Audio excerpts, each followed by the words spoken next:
Welcome back. So let's move on to this discussion now. The Portfolio Committee on Higher Education is calling for an investigation into claims of racialized marking at the University of Cape Town. A former head of department within UCT's Faculty of Social Development apparently blew the lid off by alleging that some lecturers at the institution deliberately awarded higher marks to white students while disadvantaging black students. Portfolio Committee on Higher Education Chairperson, Mr. Tebogo Letsie, joins us for more on this. Chair, good evening to you. Thank you very much for giving us your time. I mean, these are very serious allegations concerning that we're hearing coming out of UCT, but perhaps you could give us just the background, really, how this matter was able to reach your desk as well. Good evening to yourself, Naledi. Good evening to all the viewers of Newzroom Afrika. Thanks for having us. I think maybe the first thing we must start is that these allegations are not just troubling; they are deeply troubling. That in fact it would have been lecturers within the University Council or University of Cape Town Department of Social Development who would have given higher marks to white students than black students. The ripple effect of that, I think, will continue with it. How did this reach our desk? The professor wrote to the Department of Higher Education and Training and said, there's this problem. I can't keep quiet anymore. I have tried to rectify the situation when I was still employed at the university, but the university seems to, or they would have seemed as if they wanted to kill the story, so to speak. And she felt no choice but to write to the relevant department. Then they then gave us, I think there was a story on Sunday, which we read about it on a Sunday newspaper. I personally wrote to the department and asked them to give us this letter from this whistleblower. If you read it, the whistleblower says, as an HOD, you know, when you are an HOD, you are the head of department. So in that Department of Social Development, you are the boss. Everybody else is underneath you. You only report to probably the dean of student or the dean in your line of reporting. And she says that this thing came to her. She then tried to elevate it, and she was literally told to look the other way, to suggest that not only the lecturers and those that reported to her were aware of these things, but probably others above her as well knew about it and wanted probably something that happened across all other departments, not only this one, but because we've only had her being brave enough to come out now, we only know about this particular department. It might very well be everywhere. It might not be all the departments. Yeah, of course, I'm assuming just, you know, the amount of work that would go into investigating some of these allegations. And now I'm talking within the institution that is the University of Cape Town in and of itself, right? So this professor raises the issue within the university. One would argue that it would be not necessarily all too difficult to go back and look at the data to see if there is a sense that white students are being given higher markings than what black students are being done. I mean, just talk to me about your understanding on how easy, if at all, this would be for the university to investigate. Firstly, we make a call that this investigation must be thorough. This investigation must be transparent in order for us to have full confidence that there is no cover-up, there's no one who would want to protect this. It must be transparent. That's the first thing that we're asking. We are actually calling for the Minister of Higher Education and Training, Mr. Buti Manamela, to appoint an independent forensic firm to look at these allegations. These allegations have got potential to bring a serious reputation of that institution down. And we want it to be investigated by an independent, reputable firm forensic firm that will uncover. It's, in my view, when that firm is appointed, you say to them, listen, this is the period where this thing we were told it happened. We don't know how long before and how long after it continued. So this is the terms of reference. You do probably an 8-year period. Go look at the marks of, I mean, you go get a script of these students. There's somebody there. When you mark a script of a student and it's you, Naledi, there, you put your initials at the bottom, you say, Naledi. You know, it's you who signed, it's you who marked that the script. So we bring it, we give it to somebody else who say, go remark this thing. Here's a memo. Mark the script, and let's see if indeed the marks that were captured are the ones that you will get there. So this is what a forensic firm will do. They will not look at all the papers because it will be impossible to do so, but they will do what we call sampling. They will probably take 100 or 50 per class or 50 per course and then go check. But if there's a pattern exists that the marks, the script that were marked by Naledi were inflated, meaning that Naledi gave this student more marks than they deserved. Then you then look for all the script that Naledi marked. And if Naledi downgraded certain students, in this case, we're told it was racially motivated black students at UCT, that department were given lower marks. You then also, look at that, and then we put Naledi on one side. Naledi becomes a person of interest. You put her on one side.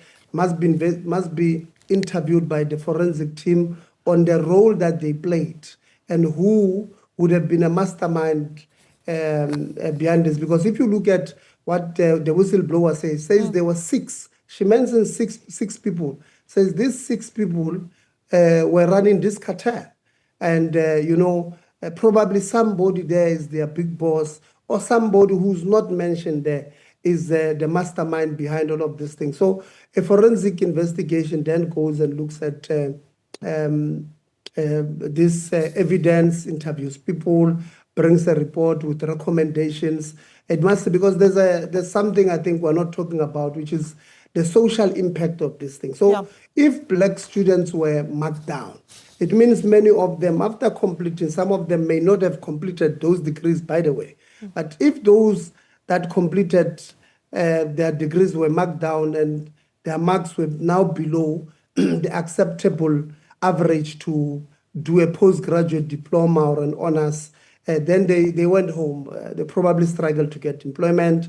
So there's a social impact, there's a value of that particular decision that it has on this particular student. Even worse, if the markdown of these black students meant that they were academically excluded, because even though they would have received 55% having passed, but they were marked down to 45%, they wrote, or probably 39%, where they don't even write what you call the second chance exam, then it means the social impact on those ones is even worse. So when we then look at these things, we then go and check properly. Okay, there were hundreds of these students who were black who were supposed to have graduated who did not graduate because of this cartel that ran down or marked down their marks. What is the social? Where are these kids? Probably some of them went home, stayed in the township, got depressed, entered into crime, things, they're in jail, or if they're female, they went home depressed, did not know what to do, probably fell pregnant. So there is a social impact. So people must not say, no, this thing, it happened, leave them. It can't be, because we must be able to calculate the social impact of this decision, of this cartel that would have run down. And then we're saying the recommendations from this must say the consequence management on all of those who are involved, what is it, and what is it based on? So you'll calculate all the social impact that you have just mentioned, and then you then put it together into a consequence management fit enough to fit those problems that they would have created. Yeah, so, I mean, of course, we'll wait to see just what happens next with the Minister for the Department of Higher Education and Training stepping in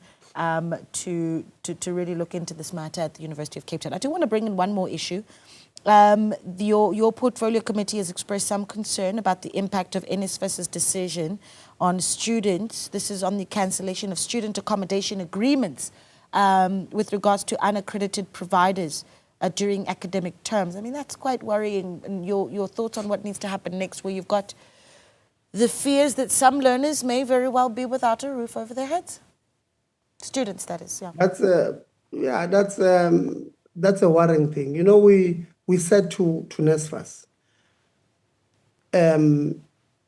cancelling lease agreements with unaccredited accommodation, it's a good decision.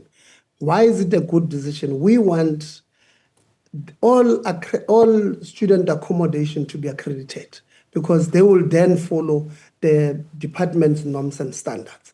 Because we don't want students, parents, to leave their students to go stay in unaccredited student accommodation. But when do you cancel it? You can't wait for a student to sign a lease agreement, and in the middle of the semester or in the middle of the year, NSFAS, you take out a circular, like they did on this one. It was on the 7th of March.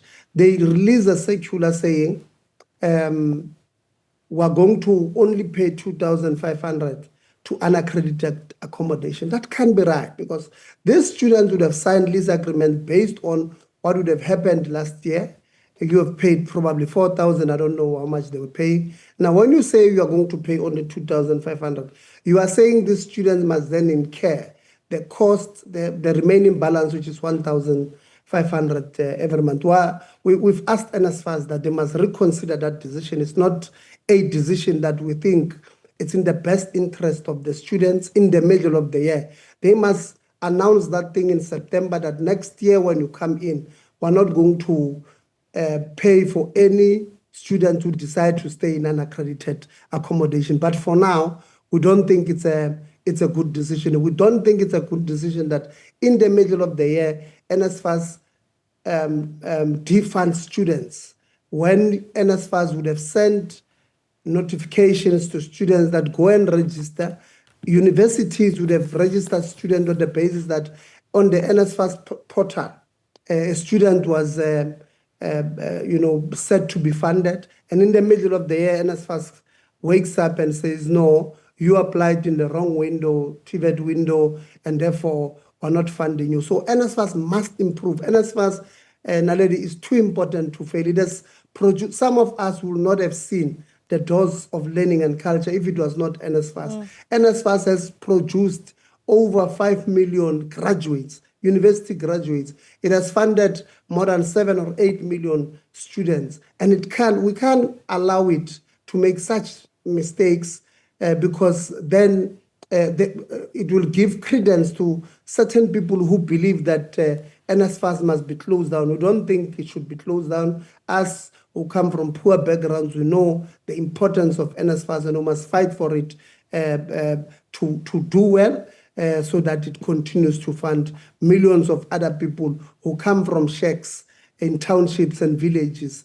who ordinarily will not see a university called UCT or Wits University. But because of NSFAS, many of us would have seen such universities, and therefore we must fight for it to exist, but they must help us to help them. NSFAS can't continue to do black people bad, poor people bad, and then expect us to fight for it. It can't be. They must do well. The management of NSFAS, we believe the new board will take us there. We're giving them time. They are still on grace period with us. So when we meet with them next time, we want to see progress. The new management there, led by the acting CEO, Wasim, we're giving them grace. They must show us that there is improvement. And if there's no improvement moving forward, then we're going to have serious problems with them, because we will always be on the side of poor people who the system always abuses them. Yeah, well, we'll be watching that closely as well on our side. Thank you so much for your time, Chairperson. We do appreciate it. Tebogo Letsie, Chairperson of the Portfolio Committee on Higher Education, speaking to us.